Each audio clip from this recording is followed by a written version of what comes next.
This is a guest essay by Guy Goldstein, a third generation Holocaust survivor.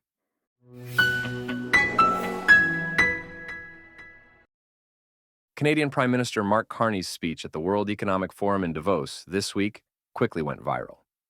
He started by talking about the rupture in the world order, the end of a nice story, and the beginning of a brutal reality where geopolitics among the great powers is not subject to any constraints. Let me be direct, he doubled down. We are in the midst of a rupture, not a transition. We know the old order is not coming back. We shouldn't mourn it. Nostalgia is not a strategy. But I also submit to you that other countries, particularly middle powers like Canada, are not powerless, he added. They have the capacity to build a new order that embodies our values, like respect for human rights, sustainable development, solidarity, sovereignty, and territorial integrity of states. The power of the less powerful, he continued, begins with honesty. And if we're being honest, no country has lived inside this rupture longer or more vulnerably than Israel. Israelis did not wake up one morning and decide to challenge a global system. They did something far simpler and far more dangerous. They stopped accepting the premise that their survival required permission from those who despise them. That choice matters because it reveals something Carney's speech cannot fully admit. The order that is collapsing did not merely fail to protect Israel, it actively prevented Israel from ever resolving its conflict with hostile, genocidal actors in the Middle East and North Africa. And when Israel finally refused to comply with those rules, the illusion began to crack. Carney said, "When the rules no longer protect you, you must protect yourself." Israel learned that lesson decades ago. It learned it when ceasefires became staging grounds, when negotiations became shields for terror, when international law became a tool to constrain the defender while legitimizing the attacker. Israel's contribution to the collapse of the old order was not ideological, it was practical. For years, Israel tried to live within the system. It withdrew from territory. It signed agreements. It accepted asymmetric scrutiny.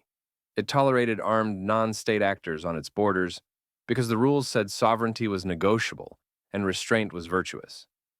What it received in return was not peace, but a permanent state of managed conflict.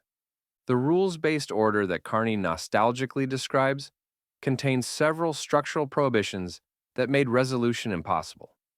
It prohibited decisive victory, it prohibited moral clarity, and it prohibited the disqualification of rejectionist actors.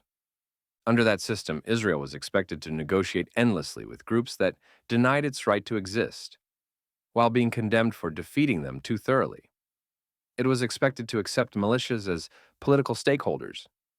It was expected to treat terror as grievance and survival as provocation. This was not an accident. It was how the system functioned. When Israel finally broke from this script, the reaction was immediate. Condemnation, threats of being isolated, moral panic. But something else happened too. The system could no longer pretend it was neutral. By refusing to be judged by those who celebrated October 7th, by those who arm Hamas and Hezbollah and the Houthis other terrorists, by those who turned civilian suffering into propaganda, Israel forced a reckoning. Not a comfortable one, but a real one. Carney said, "Stop invoking rules-based international order as though it still functions as advertised." From Israel's perspective, it never did. The rules that supposedly restrained violence did not restrain Israel's enemies. They restrained Israel's ability to end the violence. The rules that claimed to promote peace froze a war in place for a century. That is why Israel's war in Gaza mattered far beyond Gaza. It was not simply a military campaign, it was a rejection of a moral architecture that demanded Israeli death be contextualized and Israeli survival be justified. By fighting without apology, Israel demonstrated something the old order could not tolerate, that peace oftentimes requires victory, not process. That legitimacy sometimes requires exclusion, not inclusion. That good faith cannot coexist indefinitely with armed rejectionism. This is where the opportunity now opens. The collapse of the old order removes the very constraints that made the Arab-Israeli conflict permanent. The prohibition on decisive outcomes is gone. The fiction that militias can be political partners is dying. The idea that grievance confers legitimacy is weakening. In its place is a simpler logic, one that already exists more quietly in the Middle East and North Africa. Shared interests, shared threats, shared prosperity.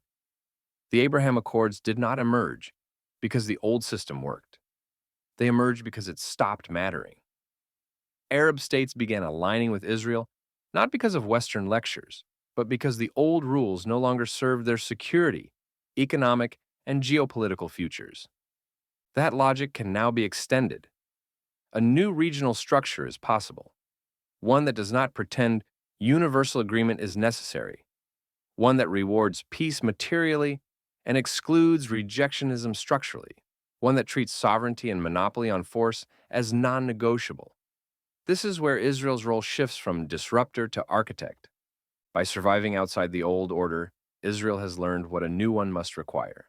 No armed anarchy. No endless negotiations with those who profit from war. No moral equivalence between builders and destroyers. Prime Minister Carney believes the future belongs to middle powers coordinating resilience. From Israel's perspective, the future belongs to blocs that are honest about good and evil. Not everyone gets a seat. Not everyone gets veto power. Not everyone gets to claim victimhood as immunity. That is not cruelty. It is the precondition for peace. Israel might be blamed for collapsing the old order, but it simply outlived it. And in doing so, Israelis revealed a truth the West is only beginning to confront. An order that prevents good actors from winning will eventually collapse under the weight of its own hypocrisy. The question now is whether the new structure will be built around that truth, or whether the world will try once again to resurrect the same rules with a different vocabulary. Israel already knows the answer. It learned it the hard way,